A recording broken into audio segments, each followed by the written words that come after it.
Do you remember the BBC Micro? Do you remember the game Doom? These two things were 10 years apart, so can I get them to work together? You bet I can. Don't give it away too soon. Perhaps I can. Let's find out. The BBC Micro was an 8-bit computer released by Acorn towards the end of 1981. It was common in schools in the UK, and although not as popular as the ZX Spectrum or Commodore 64, it had a strong home user base too. Back then, games drove most home sales, and the BBC had games like Elite and Chuckie Egg, as well as many arcade clones. I've got a Model B with 32k of RAM, and also this BBC Master, a pumped up version that featured many extras such as built-in software and extra RAM. That meant it could run enhanced versions of games like Elite and Exile. But it still didn't have the graphics or performance of newer 16-bit machines or the fast developing PC market. But my 40-year-old BBC Master is a bit special.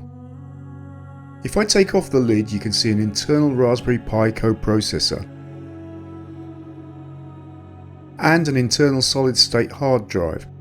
So I have performance and storage space unlike any standard BBC Micro.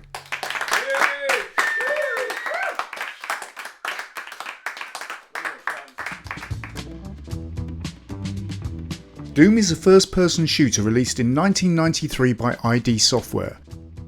Created by John Romero, John Cormack, Adrian Cormack, Kevin Cloud and Tom Hall, you play the part of a space marine commonly known as Doom Guy, who explores an industrial facility overrun by various baddies.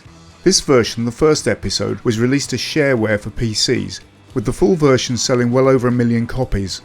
The 3D engine and texture rendering was stunning in the day, and requires much more processing and graphics power than an old 8-bit computer can muster.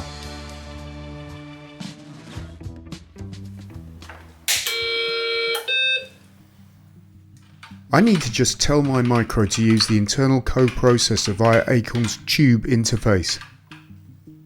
It defaults to an emulation of the original 6502 coprocessor, but we'll need to use full-fat ARM power, so I request we use that when I reset next time. Now let's look at what's on my hard drive. There's a directory called Doom, which it came with, and there are a couple of files in there. So let's try the one called Doom. Makes sense, doesn't it? After a short pause, stuff starts happening, but it does take a while, so I've sped up the loading sequence a bit.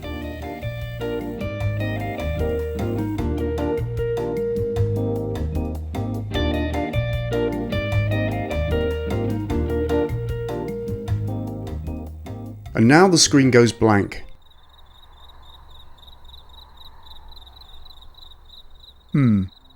But after another short pause, we get a splash screen that looks like a low-resolution rock guitarist. I'm guessing it's mode 2, so just 160 by 256 pixels in 8 colours, and it looks to me like it's not using the full screen height. But it does run, and you can just about tell what's happening in demo mode. Although that could well be because I've played Doom before, so I kind of know what I'm looking at. The menu isn't particularly easy to read either, but it is all functional. I'll start a new game to see how it plays. The controls are certainly responsive, but it isn't very easy to see what's going on, especially if you're some distance from a wall or object. There just isn't the colour depth to really enjoy the experience, although it's amazing that it can render using standard 1980s graphics.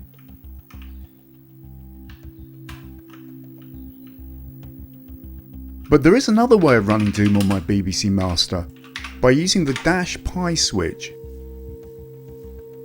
The load sequence is pretty much identical to before and takes about the same amount of time.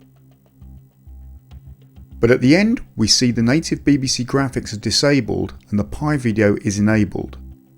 That means we've switched to use the Pi coprocessor's own HDMI video output.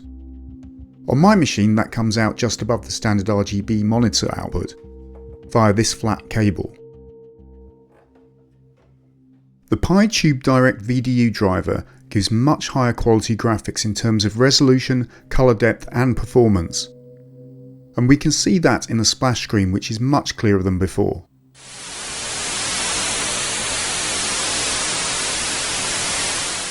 So-called Mr. Fandango, I really must object. The BBC computer is really doing very little here. The processing and graphics are being done by a Raspberry Pi that just happens to be located inside the case of an old computer. Furthermore, wait, I'm still talking? It's actually a fair point. The original BBC hardware is really only doing I/O operations. But you have to give credit to the designers at Acorn for offering the expandability that can, some 40 years later, be used for upgrades. So what does Doom look like using our fancy modified hardware? Well, pretty much as I remember it from when I first ran it on a 486 PC back in the early 90s. You can see all the surface textures, the movement is smooth and the distant environment is all rendered nicely. The various characters are just how I expect them to look, along with the blood and guts Doom is famous for. The menu is much more readable now, so let's take a look at the help page which lists all the controls. I have to say that before reading this I've been using different movement keys on the master, A, W, S, Z, and they work fine. Let's drop into the options menu. I wanted to check the sound level because I've not been getting any sound from either version. I even tried using the audio output on the Pi, but still nothing. Not sure what the issue is there. I'm going to increase the screen size to remove the border and status bar just to check it still runs well.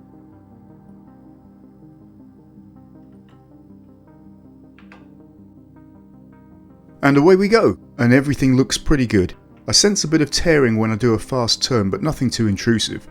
I'm just reconnecting with the controls and shooting at stuff for a minute, so just bear with me while I find my feet.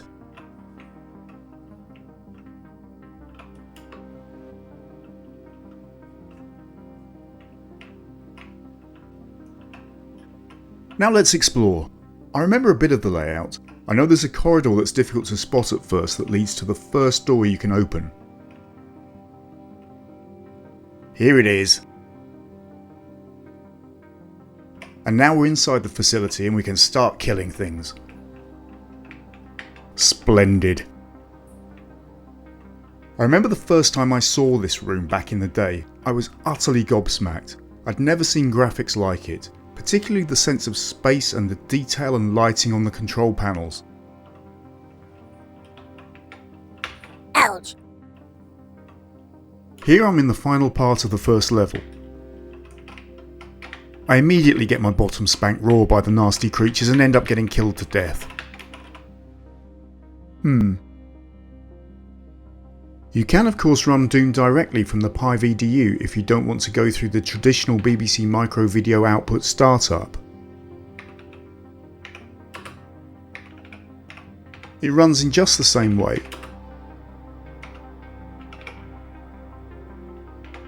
It may even start slightly quicker, but I haven't timed it.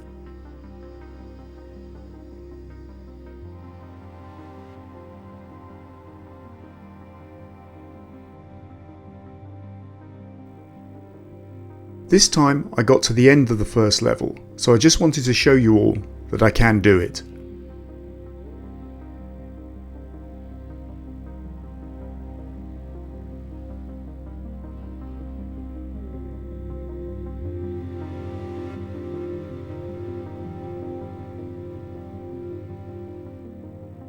Now we've completed the hangar, we go inside the nuclear plant. Who knows what horrors await in here?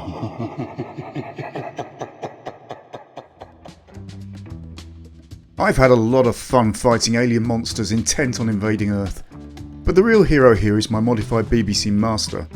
You could argue that the only reason my computer can cope with the 3D texture rendering and lighting of the Doom engine is because of the additional, more modern hardware. But let's not forget that the ARM processor used by the Pico Pro was designed by BBC Micro's maker, Acorn, and used in its successor, the Acorn Archimedes. And there are plenty of other uses for this CoPro that I've explored in other videos. My new solid-state hard drive also helps. It offers me high-capacity hierarchical storage just like you'd expect in a modern computer. I'm very happy with the capabilities of my modified BBC Master, and Doom is a great way of showing it off. I hope you enjoyed watching the video as much as I enjoyed making it. Bye for now.